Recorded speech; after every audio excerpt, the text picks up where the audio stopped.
बिस्मिल्लाहिर्रहमानिर्रहीम। अस्सलामु अलैकुम। मैं हूं ताहिर नईम एडवोकेट और आप देख रहे हैं एनजे लॉ यूनिवर्स। जी, तो आज हम बात करने वाले हैं कि फैमिली कोर्ट में किस किस तरह के मैटर को डिस्कस किया जा सकता है और कौन कौन सी पावर्स हैं फैमिली कोर्ट के पास, कौन कौन से केसेस को सुनने के लिए। तो आइए आज हम इसी के ऊपर बात करते हैं। तो पहली चीज़ हमारी ये है कि फैमिली जज होता क्या है। फैमिली जज आम जजेस की तरह, सिविल जजेस की तरह ही होते हैं, लेकिन उनके पास पावर फैमिली जजेस की होती हैं। फैमिली जज को एक्सप्लेन किया गया है, वो हम आपको अगली वीडियो में बताएंगे। लेकिन फैमिली जजेस के पास इख्तियारात सारे तरह के फैमिली मैटर पर डिस्कस करने के होते हैं। कोई भी मैटर जो फैमिली से रिलेटेड है, वो अगर उस कोर्ट के अंदर आता है तो उसको सुनने की पावर रखता है, उसके ऊपर जजमेंट पास कर सकता है। अब हम ये देखेंगे कि वो जजेस जो फैमिली कोर्ट के जज हैं वो कौन से केसेस हैं सुन सकते हैं। अब इसमें बहुत तरह के केसेस हैं जो कि फैमिली से रिलेटेड होते हैं। अब हमने ये ध्यान रखना है कि फैमिली कोर्ट्स के अंदर हमेशा फैमिली से रिलेटेड ही मैटर डिस्कस होगा। कभी भी आउट ऑफ द फैमिली, मतलब कि चचा, ताया, मामा, भतीजा, इन लोगों को डिस्कस नहीं किया जाएगा। हमेशा मोस्ट ऑफ द केसेस हम ये देखेंगे कि मियाँ बीवी और उनके बच्चे, इनके हवाले से कोई भी अगर इशू है, किसी को भी, बीवी को मियाँ से है, मियाँ को बीवी से है, या इनको बच्चों से है, इस सब चीज़ों को डिस्कस करने के लिए हम फैमिली कोर्ट को रुजू करते हैं। तो ये है फैमिली कोर्ट की जुरिसडिक्शन मतलब कि उसकी पावर्स क्या हैं। ये इतनी इसी चीज़ को डील करती है। इसी दायरा कार के अंदर रहते हुए इसने अपनी पावर्स को एक्सेस करना होता है फैमिली कोर्ट ने। अब हम देखते हैं कि फैमिली कोर्ट में कौन कौन से मैटर आते हैं।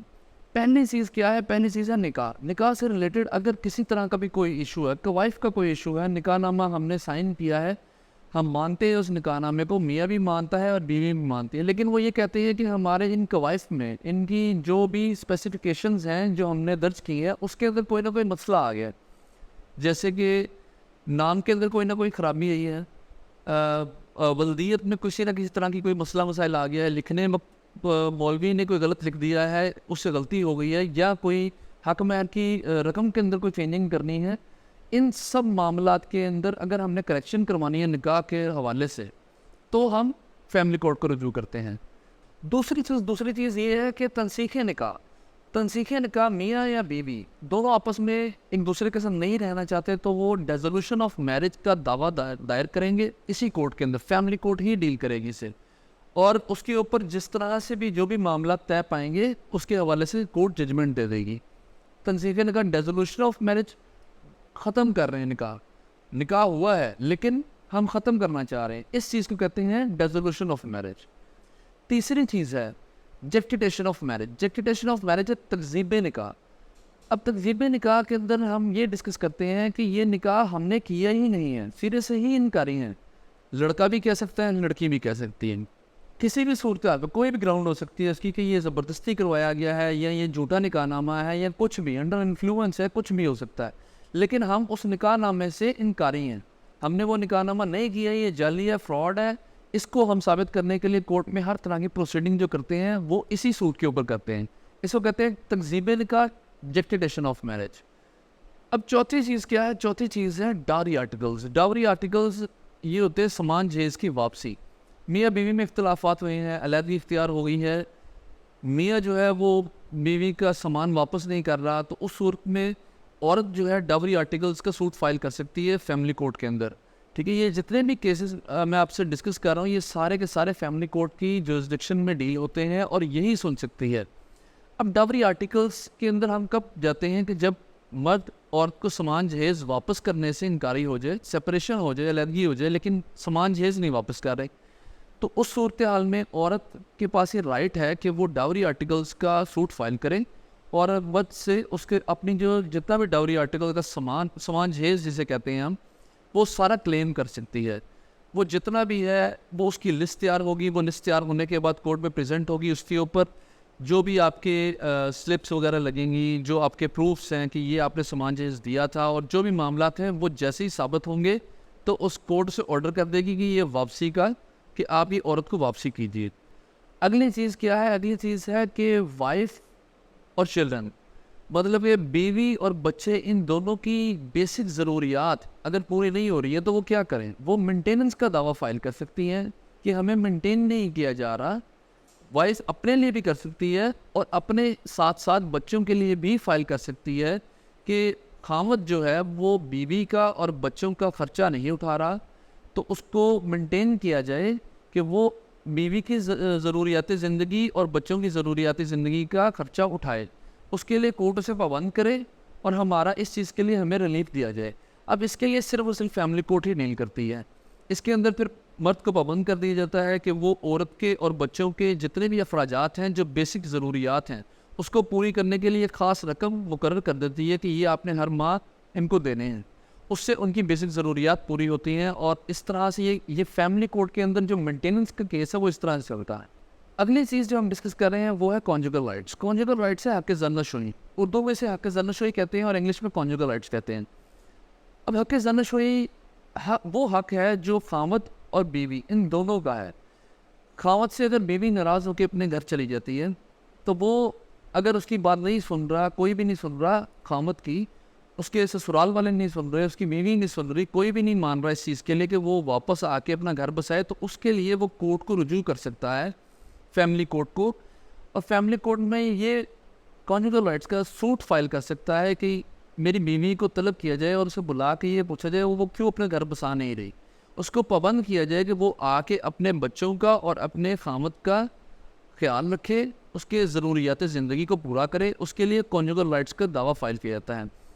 अब ये जो कॉन्जुगल राइट्स का दावा है ये खाली मर्द नहीं कर सकता, ये औरत भी कर सकती है। अगर औरत को खामद घर से निकाल दे और उसको वापस ना आने दे तो औरत भी ये कॉन्जुगल राइट्स का दावा फाइल कर सकती है कि मेरा जो खामद है वो मतलब मुझे रखने के लिए रवादार नहीं है, तो काइंडली कोर्ट इस चीज़ को पाबंद करे कि मैं अपने बच्चों और अपने खामद के साथ रहना चाहती हूँ, तो मैं अपना घर बसाना चाहती हूँ, तो इसको पाबंद करें कि मुझे वापस जाने दे।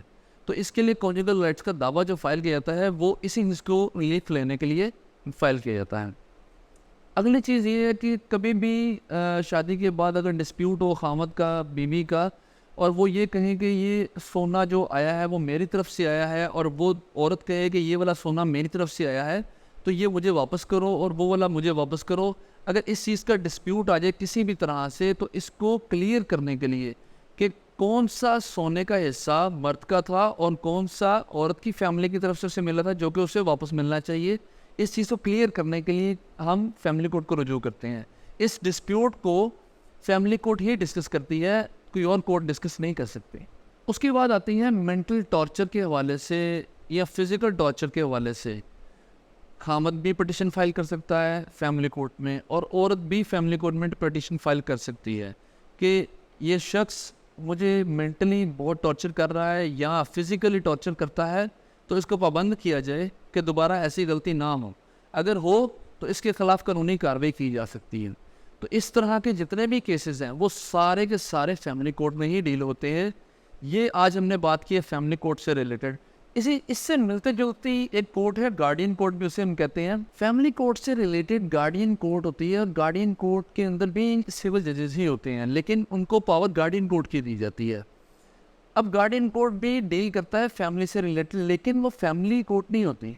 उसके अंदर सिर्फ और सिर्फ बच्चों से रिलेटेड कस्टडी के मामला डिस्कस किए जाते हैं, गार्डियनशिप के मामले जो डिस्कस किए जाते हैं। फैमिली कोर्ट सेपरेट है और गार्डियन कोर्ट सेपरेट है, लेकिन इसको मैं डिस्कस इसमें इसीलिए कर रहा हूँ क्योंकि वो बच्चों से रिलेटेड है, फैमिली से रिलेटेड है। अब गार्डियन कोर्ट के अंदर आप ये देखिएगा कि जितने भी केसेस होते हैं वो औरत ने मियाँ के ख़िलाफ़ किया होता है या मियाँ ने औरत के ख़िलाफ़ किया होता है कि हमने बच्चे की कस्टडी क्लेम करनी है, ये मेरे खामद के पास है बच्चे और मैं चाहती हूँ कि ये मेरे पास आए। तो उसके लिए औरत भी फाइल कर सकती है और मर्द भी इसी केस के लिए फाइल कर सकता है। लेकिन कोर्ट डिसाइड करती है कि बच्चों की बेहतर नशोनुमा कहाँ हो सकती है, बच्चों को अच्छी परवरिश कहाँ मिल सकती है, फादर के पास मिल सकती है या मदर के पास मिल सकती है। इसको डिसाइड करते हुए कोर्ट अपना फैसला सुनाती है और जो भी मामला होते हैं वो उसके आफ्टर प्रोसीडिंग उसको जज ऑर्डर कर देती है। अब गार्डियन कोर्ट के अंदर खाली बच्चों की कस्टडी नहीं है, उसके साथ साथ प्रॉपर्टी की कस्टडी भी है। बच्चे अगर औरत के पास चले गए हैं, सेपरेशन हो गई है मतलब दोनों मियाँ बीवी की और औरत ने क्लेम कर ली है, बच्चे उसके पास चले गए। अब औरत बच्चों के नाम पे अगर कोई ज़मीन जायदाद कुछ भी है तो औरत तब तक उसे बेच नहीं सकती जब तक उसकी गार्डियन अपॉइंट ना हो जाए उस प्रॉपर्टी की, उस चीज़ की। अगर उस चीज़ की वो गार्डियन अपॉइंट होना चाहती है कि ये प्रॉपर्टी मेरे बच्चों के नाम पे है, लेकिन मैं इस प्रॉपर्टी को सेल करना चाहती हूँ बच्चों की फलाह बहबूद के लिए, इसकी एजुकेशन के लिए, इसकी परवरिश के लिए, जो भी मामला वो डिस्कस करेगी।